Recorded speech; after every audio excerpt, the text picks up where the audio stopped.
إلى الذين آمنوا وعملوا الصالحات وتواصوا بالحق وتواصوا بالصبر.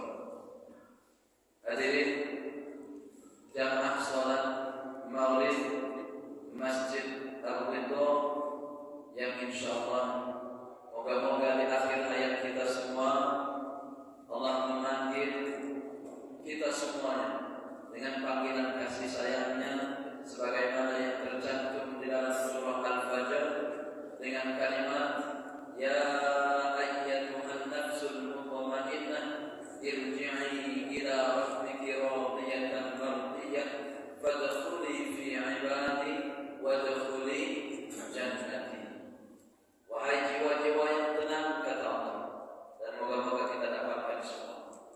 Irji'i ila rabbiki radiyatan mardiyah, kembalilah kepada Tuhanmu dengan penuh diridhoi lagi diridhoi oleh Allah Subhanahu wa taala. Fadkhuli fi 'ibadi, masuklah ke dalam golongan hamba-Hamba-Ku, kata Allah, wadkhuli jannati, dan masuklah ke dalam surga.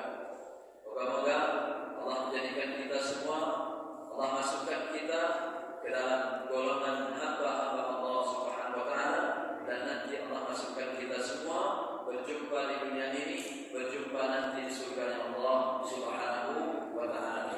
Sebagaimana kata Allah, fadkhuli fi 'ibadi, dan masuklah ke dalam surga. Salah satunya insyaallah nampak terlihat pada maghrib hari ini jamaah sekalian. Karena salah satu orang-orang yang akan mendapatkan naungan, kata Nabi, maka jamaah sekalian yang datang dari Sukarame jauh, yang mungkin datang dari Bypass, datang ke sini, selain mereka mendapatkan mansalaka tariqan yaltamisu fihi ilman, sallallahu alaihi tariqan ilal jannah. Moga-moga langkah kaki mereka, kawan-kawan semua, jamaah baik bapak-bapak dan ibu-ibu sekalian, melangkahkan kaki ke majlis yang mulia ini, sallallahu alaihi tariqan ilal jannah. Allah mudahkan jalannya menuju surga Allah Subhanahu wa taala. Yang tadi saling telepon menelpon, Pak Arman, hari ini ada kajian, ya, kata Pak Arman. Datang ya, insyaallah saya datang. Saya ingin menuntut ilmu. Datang dengan penuh keikhlasan. Mungkin ada yang dari Raja Basa, mungkin ada yang dari Bypass jauh di sana, mungkin ada yang dari Campang Raya. Penuh keikhlasan karena juga dia ingin bertemu dengan saudaranya. Maka salah satu, kata Nabi, ada 7 golongan yang mana nanti akan mendapatkan naungan pada hari kiamat nanti, yaitu sab'atun yudhilluhumullahu fi dhillihi yauma la dhilla illa dhilluh, kata Nabi. Ada 7 golongan yang mana 7 golongan ini akan mendapatkan naungan pada hari yang tidak ada naungan kecuali naungan Allah Subhanahu wa taala. Enggak ada yang mampu bawa payung nanti di hari kiamat. Tidak ada yang mampu bawa misalnya helm, tidak ada yang mampu bawa apapun jenis untuk perlindungan. Semua dalam keadaan telanjang. Tapi Allah mengatakan, Rasulullah SAW mengatakan ada 7, kata Nabi. Sab'atun yudhilluhumullahu fi dhillihi yauma la dhilla illa dhilluh. Mereka itu mendapatkan naungan. Salah satunya wa rajulani tahabba fillah ijtama'a alaihi wa tafarraqu alaihi. Salah satunya 2 orang yang bersahabat, 2 orang yang berkawan, 2 orang yang berteman, tapi mereka bertemannya karena Allah. Berjumpanya mereka karena Allah. Berjumpa mereka gara-gara apa? Ada kajian Ustaz Dodi di Masjid Ar-Ridha. Berjumpa mereka berdua, saling paling mulia. Nanti ada kajian di mana lagi? Ada kajian Ustaz Adi Hidayat di San Adwa. Berjumpa lagi mereka, saling mengingatkan. Mereka saling cinta karena Allah Subhanahu wa taala. Berjumpanya mereka karena Allah, berpisahnya pun karena Allah. Mereka ini, kata Nabi, salah satunya yang akan mendapatkan naungan dari Allah Subhanahu wa taala pada hari yang tidak ada naungan kecuali hanya naungan Allah pada hari ini. Bukan karena berkawan karena hobi sama-sama main badminton. Oh, kawan mereka berdua.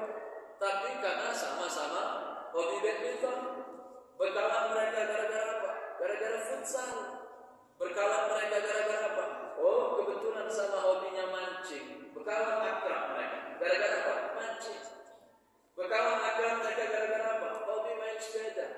Semarang pergi kemana, bisa ke Lampung Barat, mendaki gunung, kemana-kemana. Bukan itu. Tapi orang yang akan mendapatkan naungan dari Allah di hari kiamat nanti, orang yang karena mereka saling bersahabat karena Allah, berjumpa karena Allah, berpisah karena Allah. Termasuk insyaallah moga-moga jamaah sekalian pada maghrib hari ini dan seterusnya insyaallah masuk dalam kategori bersahabat dan saling cinta karena Allah Subhanahu wa taala. Nah, hari ini kepada Allah Subhanahu wa taala sebagaimana mungkin yang jamaah sekalian lihat di flyer bahwa sebenarnya ini 3 kali 4. Berapa jamaah sekalian kalau 3 kali 4? 12. Ada 12 perkara sebenarnya yang disebutkan dalam hadis ini. Hadis ini termaktub di dalam hadisnya Imam Tabrani dalam buku beliau Al-Awsat. Dan banyak ternyata jalur-jalur yang meriwayatkan hadis ini. Ada 3 perkara kata Nabi yang menyelamatkan. Ada 3 perkara juga yang membinasakan. Ada 3 perkara juga yang menghapus dosa-dosa. Dan ada 3 perkara juga yang mampu mengangkat derajat-derajat kita semua. Jadi serba 3. 3 menyelamatkan, 3 membinasakan, 3 menghapus dosa-dosa, dan 3 perkara juga yang mampu mengangkat derajat-derajat kita semua. Ini sebenarnya lengkapnya hadis ini jamaah sekalian. Tapi insyaallah jika cukup waktunya, maka kita akan coba membahas dari yang pertama terlebih dahulu, sebagaimana sesuai urutan apa yang termaktub di dalam hadis yang diriwayatkan oleh Imam Tabrani di dalam kitab beliau Al-Mu'jam Al-Awsat. Hadis ini jamaah sekalian kepada Allah Subhanahu wa taala. Ini nampaknya meja kita baru. Biasanya meja yang lama itu saya enak kalau agak tinggi-tinggi. Ini baru paham. Hadis ini jamaah sekalian kepada Allah Subhanahu wa taala datang dari seorang sahabat bernama Abdullah bin Umar. Siapa namanya? Abdullah bin Umar. Sering disebut Ibnu Umar. Jadi kalau jamaah sekalian dari Ibnu Umar, nama aslinya itu adalah Abdullah. Nama bapaknya Umar. Abdullah bin Umar. Sering jamaah sekalian dengar Ibnu Mas'ud. Ibnu Mas'ud sering dengar? Ibnu Mas'ud itu nama aslinya sama, Abdullah juga. Bin Mas'ud, nama bapaknya. Sering dipanggil Ibnu Mas'ud. Begitu. Karena orang Arab kadang-kadang tidak menyebut nama asli. Kadang menyebut anak laki-lakinya Tirmizi misalnya. Nama bapak saya Tirmizi. Saya anak laki-lakinya. Walaupun ada banyak anak laki-lakinya Pak Tirmizi, itu ada 4. Saya yang paling bungsu. Nah, bisa saja saya dipanggil Ibnu Tirmizi, anak laki-lakinya Tirmizi. Nah, begitu. Jadi bukan Doni sastrawan yang sebutkan, tetapi Ibnu anak laki-lakinya Tirmizi. Nah, hadis ini an Abdullah ibn Umar, dari Abdullah bin Umar radhiyallahu anhuma. Semoga Allah meridai mereka berdua. Kok dua yang disebut? Karena anaknya seorang sahabat, bapaknya pun seorang sahabat yang dekat dengan Rasulullah sallallahu alaihi wasallam, sehingga mereka mendapatkan radhiyallahu anhuma. Semoga Allah meridai mereka berdua. Bapak dan anaknya 11-12. Kalau zaman sekarang, bapak dan anak kadang-kadang 1-10, bukan 11-12. Bapaknya 1 kiai, anaknya Masya Allah tukang fitnah kiai. Ada juga ayahnya kiai, anaknya tukang fitnah kiai. Itu zaman sekarang. Jadi 1-10. Kalau Abdullah dengan Umar itu 11-12. Umar bin Khattab seorang sahabat yang luar biasa, anaknya orang yang berkualitas juga, yang menjadi seorang sahabat yang luar biasa. Makanya radhiyallahu anhuma, semoga Allah meridai mereka berdua.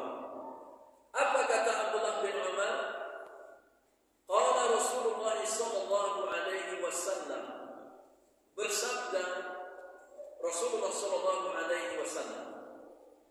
Jamaah sekalian, kalau saya menyebutkan nama Nabi sallallahu alaihi wasallam, jangan lupa bersolawat. Sebutin selawat. Saya sebutin lagi baru berapa detik, sebutin lagi selawat. Baru beberapa detik saya sebutin lagi selawat. Minimal sallallahu alaihi wasallam. Begitu. Karena kata Nabi, salah satu ciri orang yang bakhil itu bukan kalau diminta sumbangan untuk masjid Ar-Ridho enggak ngasih, bukan itu saja orang bakhil. Tapi kalau sebutin nama Nabi, melongo aja deh. Sebutin nama Nabi, melongo. Itu salah satu ciri orang yang bakhil. Betul. Makanya masyarakat yang bakhil, kalau benar-benar cinta Rasulullah SAW, maka banyak-banyak disebutkan nama beliau. Karena malaikat Jibril waktu naik ke atas mimbar, bukan malaikat Jibrilnya, Rasulullah SAW naik ke atas mimbar Nabi ada tangga. Nabi mengangkat kepala sebanyak 3 kali, mengucapkan amin, amin, amin. Ternyata apa? Datang malaikat Jibril membisikkan ke telinga Rasulullah SAW. Kemudian salah satu yang didoakan oleh malaikat Jibril diaminkan oleh Rasulullah SAW. Apa doanya?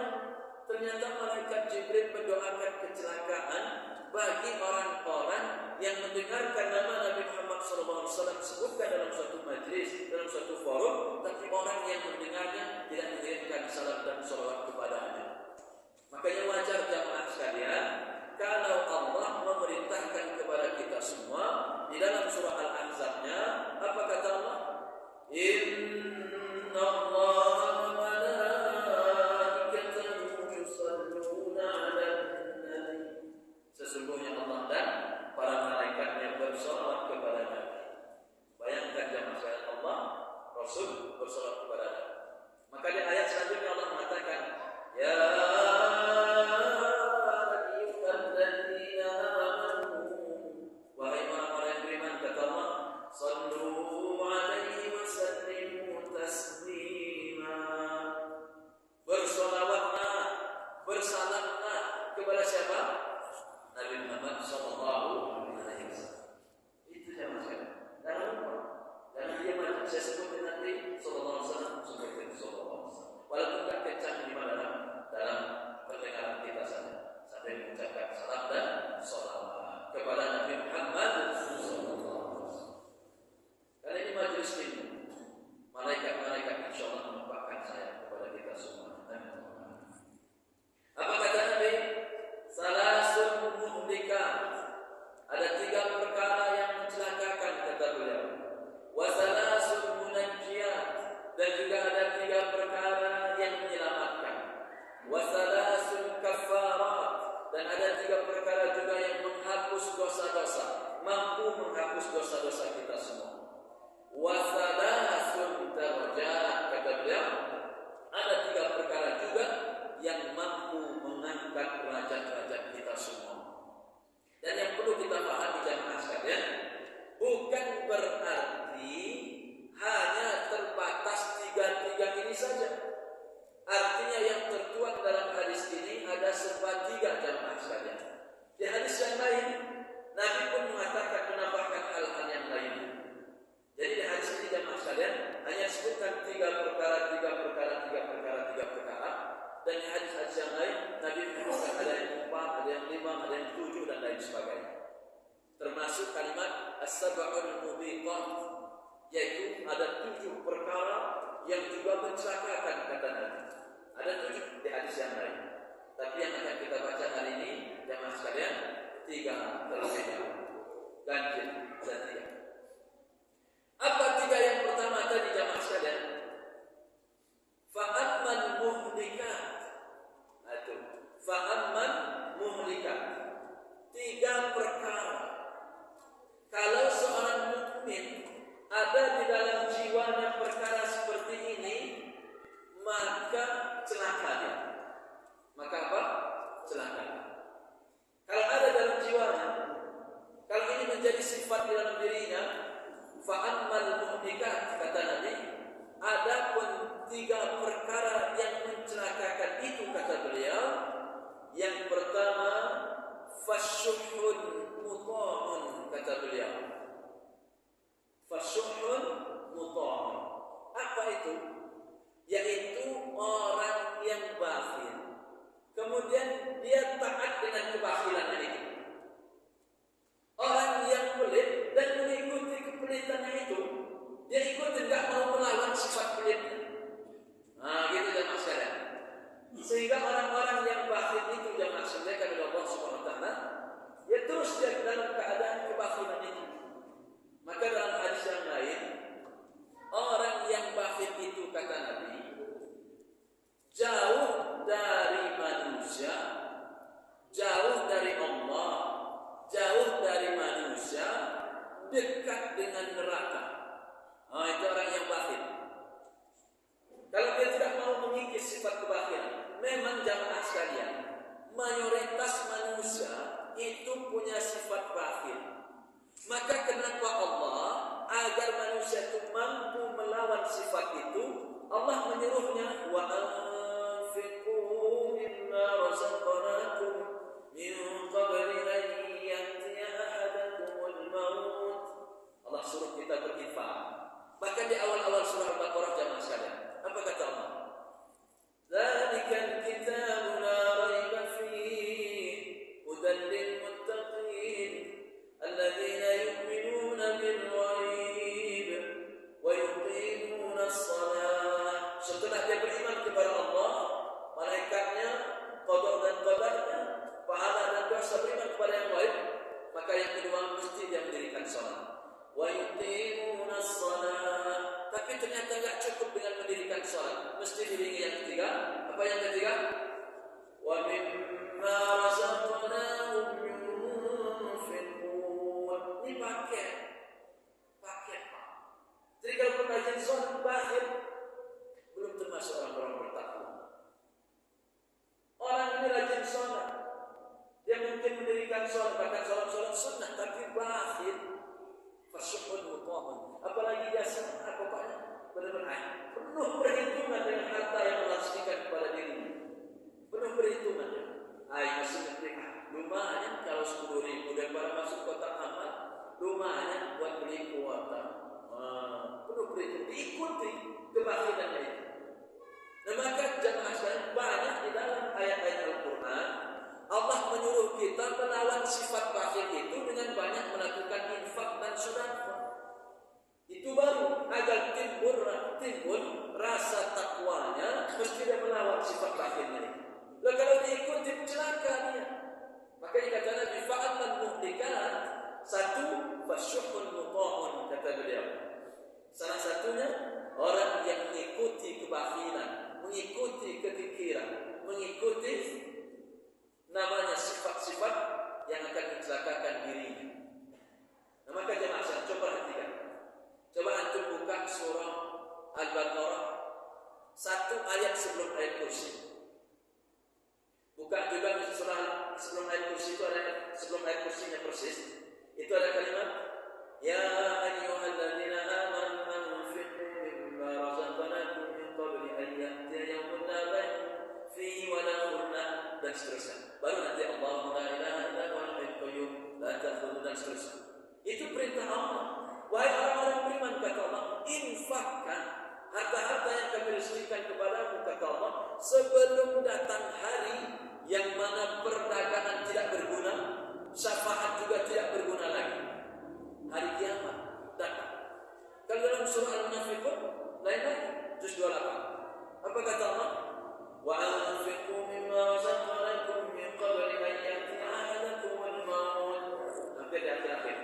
Infakkan, kata Allah, dari harta-harta yang kami rezekikan kepadamu sebelum datang kepadamu kematian, kata Allah. Infakkan buat apa?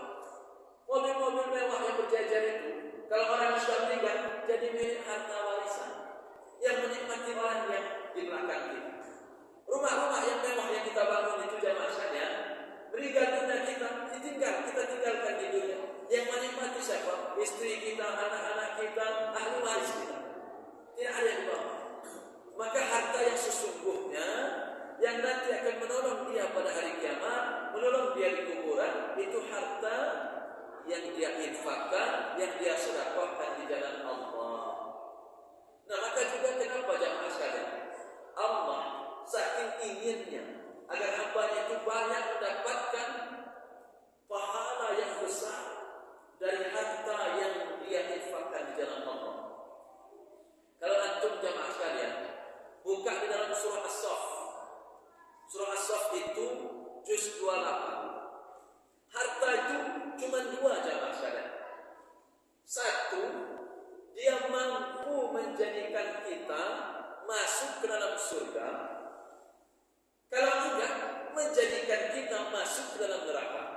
itu harta.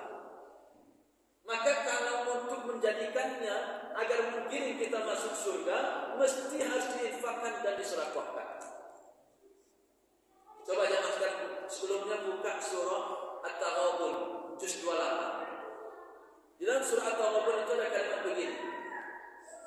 Innama amwalukum wa auladukum fitnah. Itu kan gitu ya. Coba surah At-Taghabun buka jangan sekali. Juz 28. Sesungguhnya kata Allah, innama amwalukum, yang disebut duluan oleh Allah itu harta. Harta rata-rata yang membawa fitnah dalam kehidupan kita itu jamaah sekalian, harta ternyata. Coba lihat. Kalau mau pilpres misalnya, kenapa orang berani menipu, berbohong, berdusta? Demi apa sebenarnya? Demi harta. Dia itu ingin jabatan, itu apa yang dia cari dari jabatan itu? Apa Pak kira-kira dari jabatan itu? Harta. Kenapa orang berani nyogok dari PNS? Apa yang dia cari? Apakah cuma NIP-nya itu? Enggak. Apa yang dia inginkan? Harta. Kenapa orang misalnya berani dia menjadi bandar narkoba?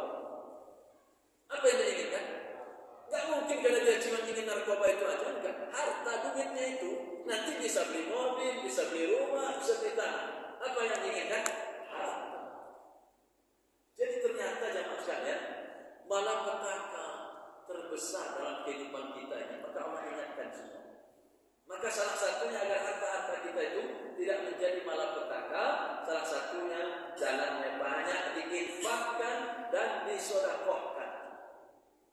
Kalau cuma gengsi-gengsi kita punya mobil mewah, rumah kita berlantai 2, interiornya luar biasa, itu cuma perasaan kita, perasaan aja. Iman kita, wallahu a'lam di mata Allah. Orang yang punya jabatan itu cuma perasaannya aja.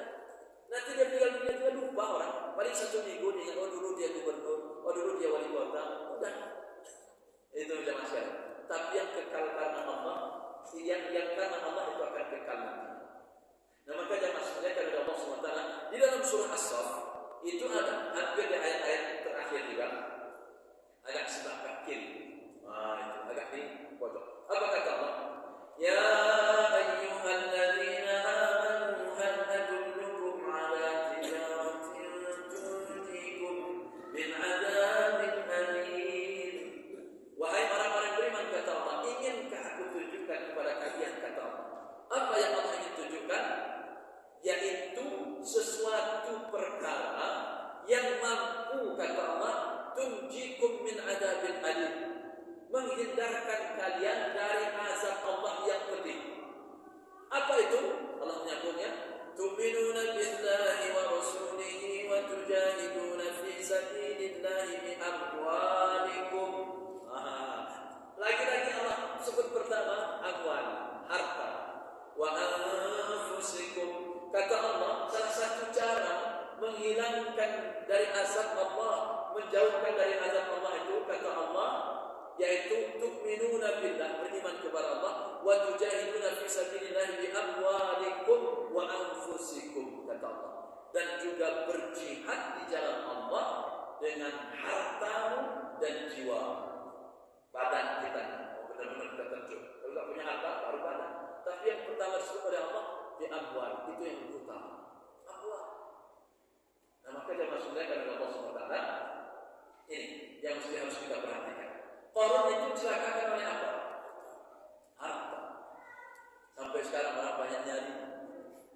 Coba yang bunuh-bunuhan kemarin di daerah Lampung Tengah itu, ada ipar sama kakak ipar. Belah, saya punya video karena kebetulan kawan saya. Itu saya mohon maaf kalau yang berasal dari sana, bukan berarti di sana ya. Daerah ini Lampung Tengah. Karena kawan saya tinggal di sana. Ini asli kata dia, bukan belah. Saya tanya kenapa sebab? Karena rebutan harta. Ada ipar sama kakak ipar. Awalnya debat, diskusi, berantem dulu di WA. Habis itu ngajak ketemuan, pedang dari atas sampai bawah, kelihatan jantungnya dari belakang. Walaupun asal bertanda. Setelah itu meninggal dunia. Gara-gara apa? Harta. Harta yang saya. Harta di Jakarta sebenarnya mereka berbukan, tapi lebaran pun, mari lebaran. Banyak saya. Bahkan ada di lingkungan yang masih tergolong saudara kami. Bahkan dia sudah membangun rumah yang nantinya masa tuanya untuk tinggal di sini dan sebagainya. Ribut sama anaknya, pisah dia, malah kayak gelandang. Gara-gara apa? Harta. Ya Allah, mestinya saya bilang, tuanya dia itu tinggal di rumah yang mewah ini, yang waktu itu saya dengar harga dia baru 400 juta cash, tak pakai bank tangga, duitnya banyaknya. Kamarnya itu bang besar-besar, ada 4 besar, ruang keluarganya bisa main badminton. Saking gedenya. Tapi jamaah sekalian yang nunggu cuma 4 orang, suami istri anak 2. Untuk apa itu kamar gede-gede 4? Cuma 1 yang ditunggu, sama ruangannya bisa main badminton. Padahal tadinya setting gara-gara ribut harta. Karena bapak ini ingin dia dijual sebagai anak nggak mau, ribut, tersinggung bapak. Nah kabur 1, nggak lagi tinggal di rumah yang mewah. Ini apa? Gara-gara harta. Dan hampir zaman sekali. Anak yang bunuh ayahnya di TV-TV itu, yang bunuh kakeknya, ada yang bunuh satu keluarga, gara-gara nggak dibelikan motor, gara-gara nggak dibelikan HP, gara-gara apa? Harta. Maka ternyata itu jauh luar biasa jamaah sekalian, fitnah itu. Nah maka jamaah sekalian karena Allah SWT coba agar harta ini tidak menjadi ujian besar dalam kehidupan kita, infakkannya. Gimana cara menginfakkannya? 1, jamaah sekalian, Allah sudah menjanjikan orang kalau dia berinfak. Di dalam surah Al-Baqarah juga, ternyata dalam surah Al-Baqarah itu banyak ayat perintah berinfak. Apa kata Allah? Mathalul ladzina yunfiquna amwalahum fi sabilillah kamathali habbatin anbatat sab'a sanabila fi kulli sunbulatin mi'atu habbah. Apa kata Allah? Orang-orang yang ngasih infak. Nah, infakkan 100.000 ke ar-ridho. Nanti ketemu orang miskin, nampak ya Allah rumahnya gede, dia bapak buat belajar bapak, buat beli beras 100.000, infakkan dia. Atau kita lihat rumah Quran, rumah tahfiz di sana ada, rumahnya nak tanamkan di sana 50.000. Nanti akan dikumpulkan Allah. Orang yang sekali memberi kata Allah itu sama dengan 700 kali lipat. Lalu sekali dia ngasih Pak, saking Allah itu agar kita itu mampu melawan kebakhilan itu dari harta-harta yang kita miliki. Allah janjikan sekali dia memberi, apa kata Allah? 700 kali lipat pahala. Bayangkan tuh. Loh kalau sholat berjamaah berapa? Sholat berjamaah itu pahalanya berapa? 27 paling tinggi di hadis ini. Ada yang mengatakan 25, paling tinggi 27 sekali sholat berjamaah. Lalu infak sekali berapa tadi? 700 kali lipat. Dan Allah menyambut ayat itu apa kata Allah? Wallahu yudha'ifu liman yasha, wallahu wasi'un alim. Kata Allah, Allah Maha berkehendak melipat gandakan pahala seluas-luasnya, lebih dari 700, bisa dibuat bagi siapa yang dia kehendaki. Nah, itu jamaah sekalian. Dan maka di dalam surah Al-Imran, coba jamaah sekalian buka surah Al-Imran ayat 134. Kita disuruh Allah agar timbul ketakwaan di dalam hati kita dari harta-harta yang kita miliki. Apa yang paling mudah? Duit. Karena bukan duit sudah pada Jumat tuh minimal berapa, 50.000 tanam sini. Nanti ada rumah Quran, ada orang menghafal surah, kasih infakkan ke dia. Sedekah. Karena infak sama sedekah itu 11-12 sebenarnya. Bedanya kalau infak itu sumbernya lebih kepada harta. Tapi kalau sedekah bisa harta, bisa aman. Contoh misalnya, jamaah sekalian ngasih misalnya orang kehausan sakyul ma, ngasih orang minum sakyul ma, itu termasuk sedekah namanya, perbuatan itu. Atau jamaah sekalian menghindarkan duri, misalnya jangkau yang waduh ini lubang bahaya, ditampal sama jamaah sekalian, itu merupakan sedekah. Jamaah sekalian salat duha 2 rakaat. Apa kata Nabi? Likulli sulam. Setiap hari itu sendi-sendi kita ini mesti ada sedekahnya. Ya kan? Maka likulli tasbihah sedekah, wa likulli tahmidah sedekah kata Allah. Tahlilah sedekah, tahlil sedekah. Tahlil apa tahlil? Baca la ilaha illallah itu sedekah kata Nabi. Itu harta bukan amal kan? Amal. Kemudian apa lagi?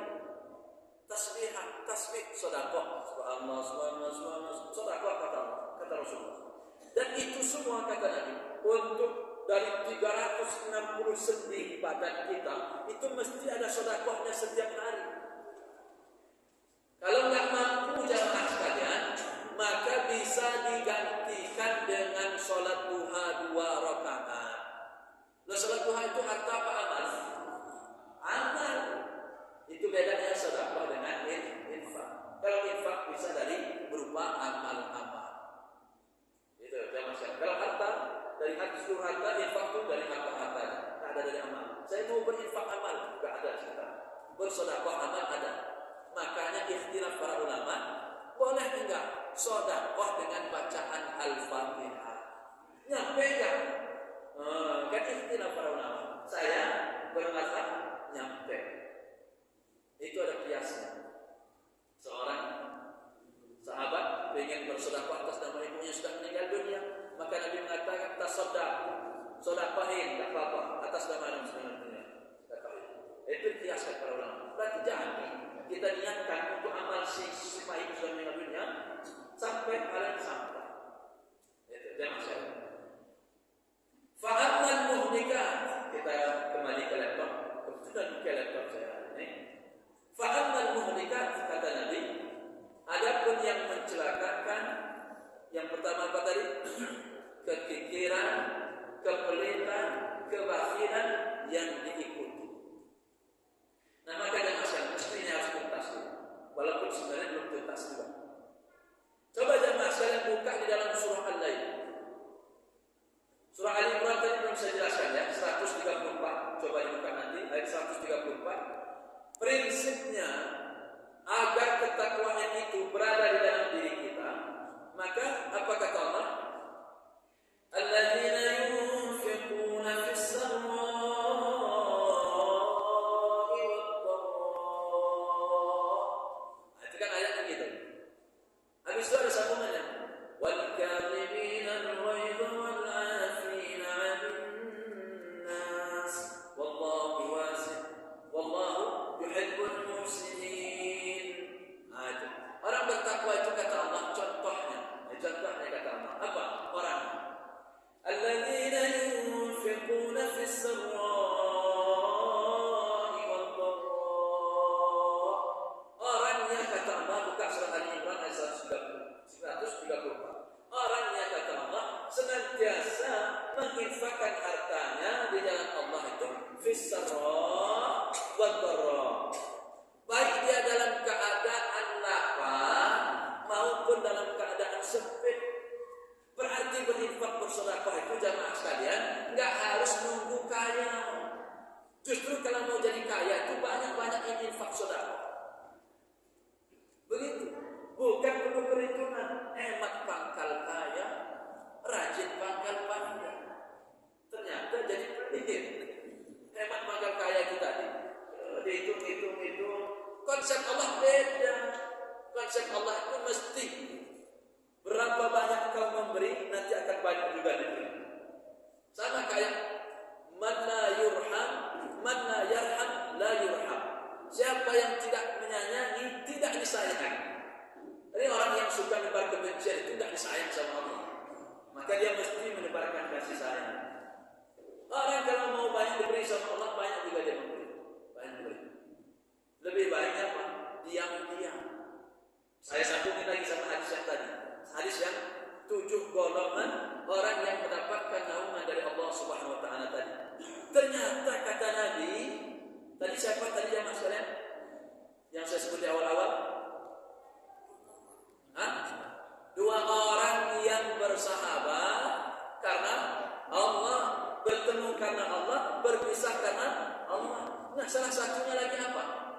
Rajulun tasaddaqa bi sadaqatin fa akhfaha hatta la ta'lamu shimaluhu ma tunfiqu yaminuhu. Nah, itu dalilnya begitu. Hadis yang tadi masih yang 7 golongan. Salah satunya kata Rasulullah, orang-orang yang senantiasa bersedekah, berinfak. Kemudian fa akhfaha, dia menyembunyikan infak sedekahnya. Enggak banyak cerita, enggak banyak ngobrol itu. Oh, ini saya sudah berinfak sekian enggak. Diam-diam aja. Nah, itu. Kemudian kata Nabi, hatta la ta'lamu shimaluhu ma tunfiqu yaminuhu, sampai-sampai tangan kirinya tidak mengetahui apa yang diinfakkan oleh tangan kanannya. Alias maksudnya itu bukan benar-benar tangan kirinya itu enggak tahu apa yang dikasih tangan kanan, enggak. Itu biasa. Artinya kawan-kawan dekatnya aja itu enggak tahu kalau orang itu rajin berinfak bersedekah, saking dia menyembunyikan. Untuk apa? Untuk menghindarkan sifat riya. Dan kadang-kadang kita orang nulis semua, oh si fulan 500.000, ini 500.000, aduh dia menulis hamba Allah, tapi enggak tahu orang lain. Akhirnya sama binnya sekalian. Oh, ini sesuatu bin masuk.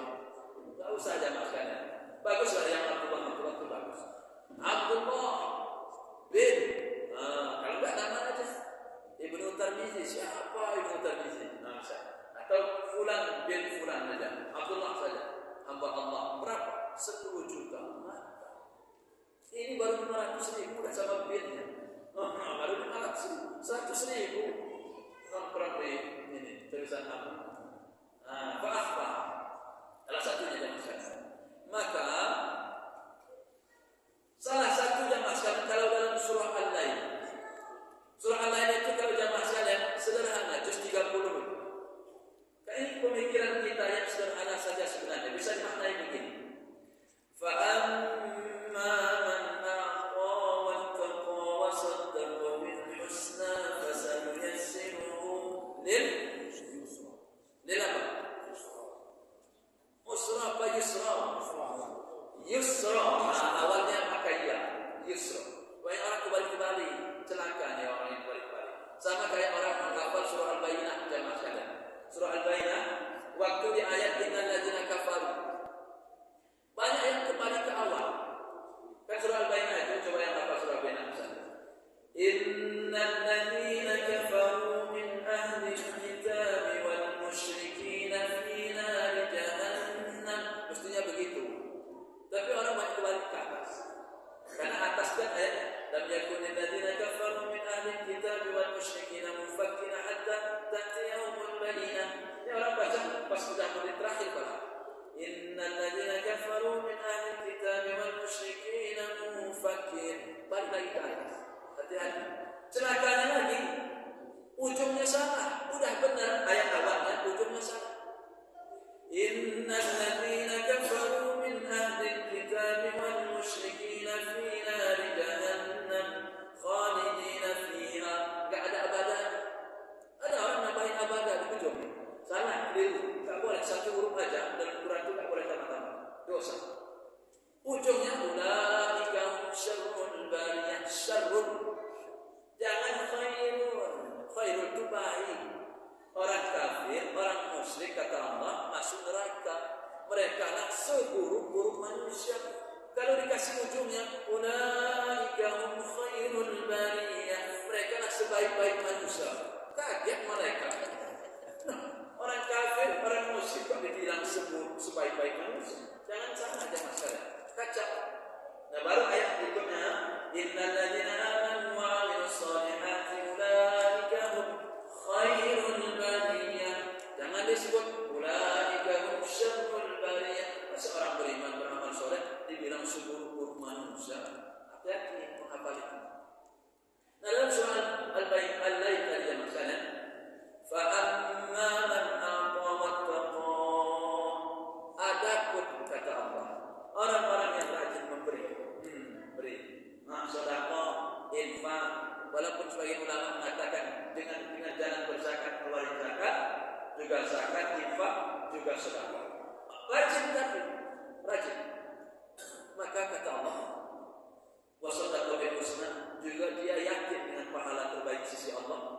Artinya dia mengharapkan pahala terbaik sisi Allah. Ya Allah, suburkan hartaku, enggak apa-apa sambil bersedekah dia berdoa sama Allah. Enggak apa-apa. Dia bersedekah minta kemudahan dalam hidup, enggak apa-apa. Orang-orang yang rajin memberi kata Allah, maka nanti fasanuyassiruhu lil yusra, akan kami mudahkan jalan hidupnya menuju kemudahan. Dua maknanya jamaah sekalian. Mudah hidupnya di dunia, terlebih nanti mudah menuju surga Allah Subhanahu wa taala. Itu maknanya. Tapi kalau orang yang pelit, yang bakhil, apa kata Allah? Wa amma man bakhila wastaghna wa kadzdzaba bil husna fasanuyassiruhu lil usra. Orang-orang yang bakhil, pelit, nanti ujungnya yusra, akan Allah mudahkan jalan hidupnya menuju kesukaran. Sukar hidupnya di dunia, sukar juga hidupnya di akhirat. Susah nanti di akhirat, susah juga di dunia. Nah itu makanya maksudnya salah satu mesti kita harus melawan sifat bakhil kita, jangan sampai diikuti. Detail benar kalau ikuti. Penuh perhitungan. Oke, yang kedua, sudah ada. Saya janji mau dua yang dibahas, ini baru satu, belum tuntas. Satu ini masuk penutupan. Oke, saya tetap artinya. Wahawan muttaba'un. Hawa nafsu yang diikuti. Apa-apa ini langsung ikuti. Apa-apa langsung diikuti. Pokoknya apapun kemauan duniawi, sifat duniawi mau diikutin saja. Itu namanya wahawan muttaba'un, mengikuti hawa nafsu. Wah, pengen rumah sudah bagus, saya pengen lagi lebih keren lagi, mengikuti. Mobil sudah banyak, apa lagi? Sehingga nanti akan timbul mubadzir. Orang yang mubadzir apa aja kemauan, termasuk juga mungkin dengan makanan-makanan dan lain sebagainya, nanti akan banyak mubadzir. Maka Allah mengatakan, innal mubadzirina kanu ikhwanas syayatin. Orang-orang yang sering bersifat mubadzir, melakukan kemubadziran, banyak sia-sia. Harta karena cuma ingin hanya gengsi-gengsian, akhirnya enggak terpakai jadi mubadzir. Itu semua adalah kawan-kawannya setan. Awal mubadzir itu jamaah sekalian gara-garanya karena mengikuti hawa nafsu. Kemauan apapun duniawi diikuti. Termasuk udahlah cukup dia jadi profesor, nggak usah lagi nyalon-nyalon jadi DPD misalnya, nyalon-nyalon lagi jadi apa misalnya, habis-habisin duit aja. Mubazir ini dipakai aja, bangun rumah Quran, bangun pesantren, jauh lebih manfaat daripada duit untuk ikut sana ikut sini, nyogok pula MK, nyogok ini. Kenapa? Hawa nafsu sebenarnya. Orang nggak punya kemampuan, ngotot di sana, mau jadi pimpinan, akhirnya nggak sukses. Kenapa? Karena hawa nafsu. Bahkan dah jilat-jilat ke atas, yang di bawah diinjak-injak, kemudian yang di kanan sikut-sikut, kiri sikut-sikut, yang tadinya berkawan dijadiin lawan, yang tadinya lawan dijadiin begitu seterusnya. Itu apa penyebabnya? Wahawan muttaba'un. Gara-gara mengikuti hawa nafsu. Terakhir dan masalah yang ketiga, wa i'jabul mar'i bi nafsihi. Hati-hati jamaah sekalian, ini mencelakakan. Perkara yang ketiga yaitu mengagumi kemampuan dirinya. Namanya ujub.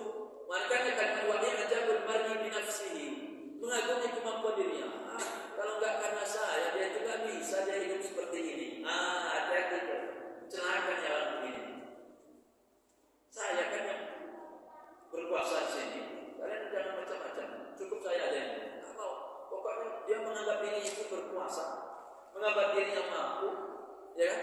Kemudian mengagumi kemampuan, ya karena mungkin dia sudah menjadi seorang yang pejabat, yang sangat banyak pengikutnya, banyak yang mengagumi sehingga bangga. Nah, karena nanti ya mas sekalian, dari rasa bangga ini, dari rasa ujub ini akan timbul kesombongan.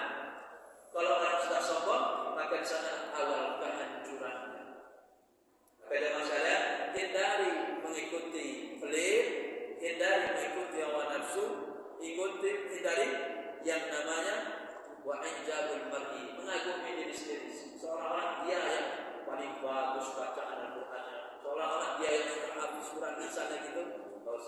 Tetap karena sifat ibadur rahman yang pernah kita bahas pada mas sekalian, kata Nabi, Wa ibad kata Allah, wa ibadur rahmanil ladzina yamshuna 'alal ardi hauna kata Allah. Sifat orang yang menjadi hamba Allah itu salah satunya hauna, memiliki sifat rendah hati. Enggak merasa cukup dengan ilmu yang selama dipelajari. Terus belajar, terus menuntut ilmu. Enggak merasa sombong. Terus tawakal. Itu. Allah alam bisawab jemaah sekalian, semoga bermanfaat. Kepada Allah kita mohon ampun. Mari kita tutup dengan bersama-sama melafazkan hamdalah alhamdulillahirabbil alamin dan doa kafaratul majlis. Subhanallahumma wa bihamdika asyhadu an la ilaha illa anta astaghfiruka wa atubu ilaik. Wassalamu